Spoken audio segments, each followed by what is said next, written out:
Morning everyone, it's Ranger Tim. I'm here with Ranger Tom from the Crocodile Management Team. Morning Tom. Morning, how are you? Yeah, good, thank you. We're heading out to catch some crocs and check your traps this morning.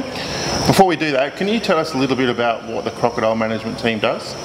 Okay, basically we have a set program in Darwin Harbour itself. There's 25 permanent traps set in Darwin Harbour.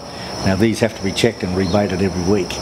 We also have signs on them, and we have a 24-hour call-out number where people can ring us up if there's a croc in a trap and let us know, or any other croc sightings, which we rely heavily on the public due to the fact that they're our eyes and ears, and they let us know what's going on, and then everything's recorded from there. We also do crocodiles outside our management zone. It could be on Indigenous islands or communities, and also assist in risk assessments for people working on waterways and that type of thing. And you also help out with the science behind crocodiles as well? Yeah. That's correct, yeah. Every year we do scientific surveys along with the scientists, and that's doing certain river systems where we do counting of crocodiles, whether there's an increase or a decrease in crocodiles itself. So you've got an important job of trying to keep both people and crocodiles protected. That's correct, yeah. That's not an easy one, because some people are for it and some are against it, but it's working out pretty good. Unfortunately, or fortunately, the crocodile numbers we believe they're plateaued out now, and they have certainly reached that peak. Yeah, yeah. And we're heading where today? Today we're doing Shell Bay. There's a total of 6 traps in that area, so we'll be rebaiting those. I've only had a report of 1 crocodile in one of the traps, and that's at King Creek, but there may be some more. Okay, all right. Just before we go, I can smell something a little bit off. What is that? What, you trying to tell me I'm stink or something? Well, I'm not one to names. It might be me. I don't know. No, that's the pig bait we use, but it's already loaded up in the boat itself. So we use pig bait, and that's very effective, and it lasts a bit longer than any other bait we use in the bar. Stays on the line, doesn't it? Yeah. Okay. And obviously the crocs like it. They like anything, but that's the best one we got to use. All right. Well, Ty's not going to wait for us, so how about we head on out? Good on, let's go. All right.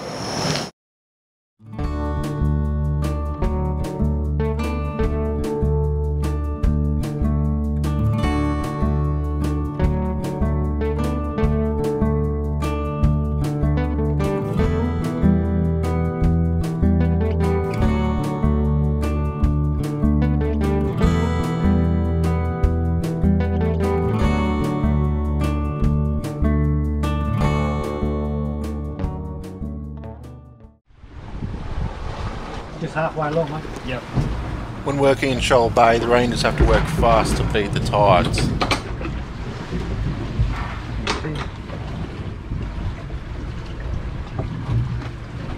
Do the door as well. Yeah, good, mate. After fixing the boat to the trap, Jaden sets to work checking the trap, making sure the door drops freely, the tension on the pull cord is right, and attaching a new bit of bait.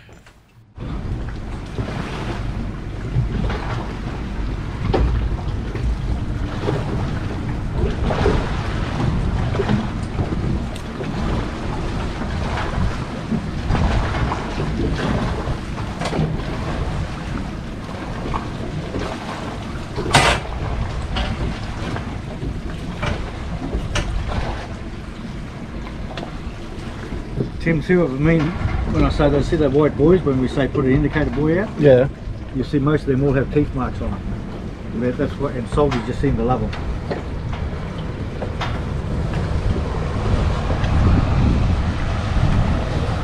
All working well. It's time to move to the next trap.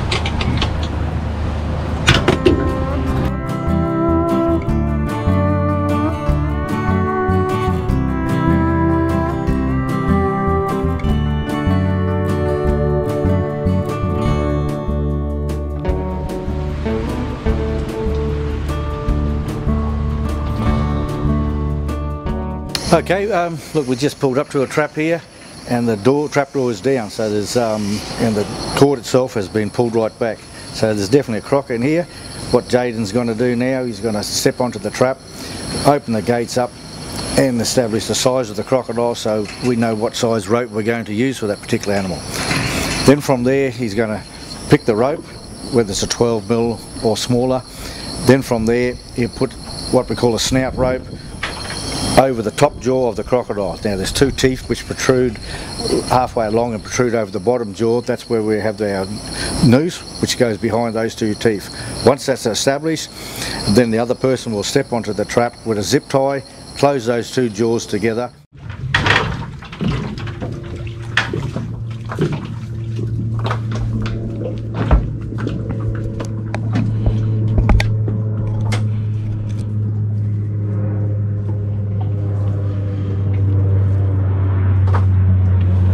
Now we don't rely 100% with the zip ties, we just have to tape it up with duct tape after that. Okay.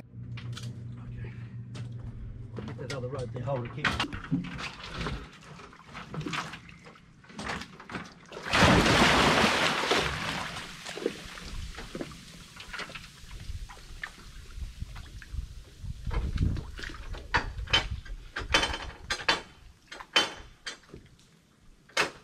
Grab behind him, just place him behind the back leg. It's not always easy getting a croc out of a trap.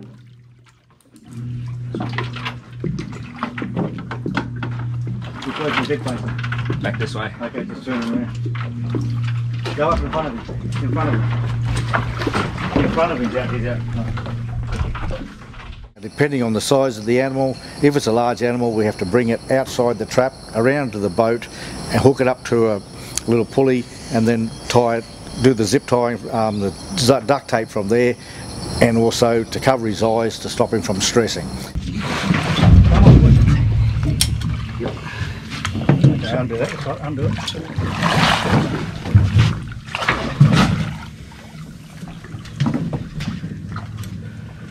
Straight up to this.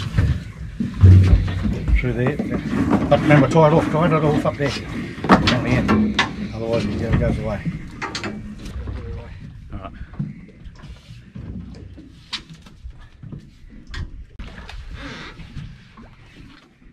Yeah, big fella.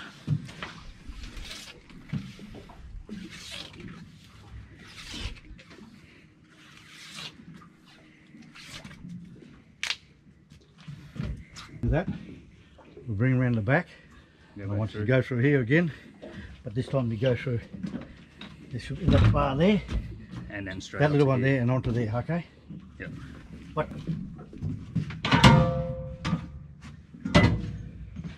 okay, let him down.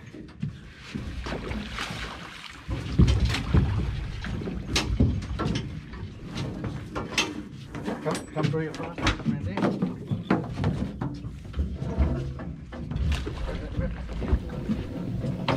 This is a male saltwater crocodile that is just over 3 metres in length. So at this size he probably weighs around 200 kilos, so a fair bit of effort is required to get him in the boat.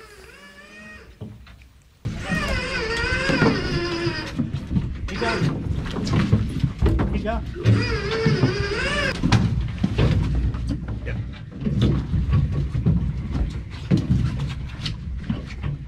That's good, go up a bit, mate.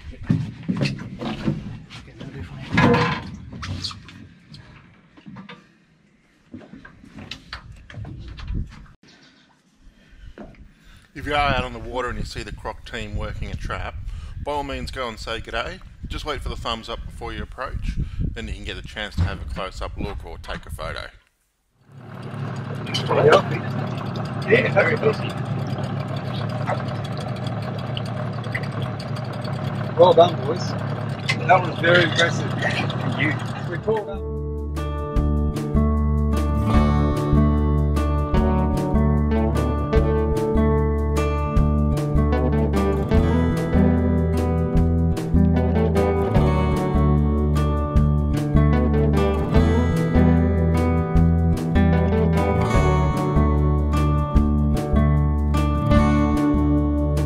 Right, Tommy, good morning's work. Yeah, it certainly was. We've got obviously 3 crocodiles. That's 2 more than we expected, and all the traps are now baited. Yeah, you have managed to do the service run like you have to, and those 3 crocs. Is that a normal morning for you? Look, it changes all the time. Sometimes we can load the boat up. Very rarely we get probably 6 out of 6, but it does happen every now and again. But 3 or 4 is not uncommon. Yeah. And how many about a year do you get? Well, we average 300 plus per year in our management zone. But due to the last 2 wet seasons, and this one's not a good one either, we haven't had a good wet season, so the numbers have dropped down a bit. So 300, that's a pretty good number. Does that mean that the waterways around Darwin and Catherine are safe? Definitely not. Look, all we're doing is like creating a vacuum. What we're taking out so much, but another one's got to come back in and take his place, and that could be next week, next month. So we could never guarantee swimming or anything like that. All we're doing is reducing the numbers and trying to stop any fatalities. So people just need to remember, even though there are croc traps out there, we say crocs can be found in any waterway at any time for a reason. It's not just a thing that we've made up, is it? Most definitely not. Look, that people got to be crocwise for the simple fact that if there's a waterway, there's a possibility of a crocodile getting there, especially during the wet season. That's when they move around a lot. We've had them in so many different areas, in swimming pools in the rural areas, and even in town and places like that. And with the one, especially at the water gardens in Casuarina there's a creek inside there. We have a permanent trap in there, and we get a number of crocodiles in that area every year. Yeah. So being crocwise is not the hardest thing in the world. What are just some simple things people can do to stay safe? Well, just be aware. We got some lovely waterways. Enjoy your waterways, but the thing is, when you're fishing, be crocwise. Don't put your hand in the water, and be careful, and do not feed other crocodiles, and be safe. And when you're fishing off the bank, stand back a minimum of 5 metres or even more when you're fishing there, and don't do the same thing when you go to waterways, or if you're camping, don't keep going down to the same spot. And when you're there, be aware, just have a look around, see if you can see tracks or smell of dead animals. And if you've got the opportunity at night, well, just put a torch over it and you may see some red eyes. Won't tell you whether it's a freshy or salty, but it'll certainly tell you that there's saltwater or crocodiles in that area. Yeah, great. So, you've said it. It's an easy thing to do. We've got great waterways that we want people to enjoy. Just got to remember that, be crocwise, isn't it? Most definitely, yeah. And a lot of people are aware of it, but unfortunately, you get that thrill of catching a barra or a fish. Some people may put their hands in the water to get that fish off the line. You just got to be aware. Crocodiles aren't dumb, and they're making it easy for them to get a feed when there's a fish on the end of a line, so they can go in and take that fish off quite easily. All right, well, Tommy, thanks very much for your time out on the boat today. I hope everyone at home's learnt a fair bit about being crocwise and about how you guys do an important job of trying to keep people safe. That's what we want, and remember, we rely on the public for sightings, and if they see a crocodile, give us a call, and much appreciated. Thanks very much, Tommy. No worries. Well, there you go, another day's work for the Crocodile Management Team. Hopefully that gave you a bit of an insight into the work that they do. Remember, crocodiles are an important part of our culture, our economy and the environment. Enjoying our beautiful waterways is an important part of life in the top end. Just remember, you are in croc country, and to be crocwise.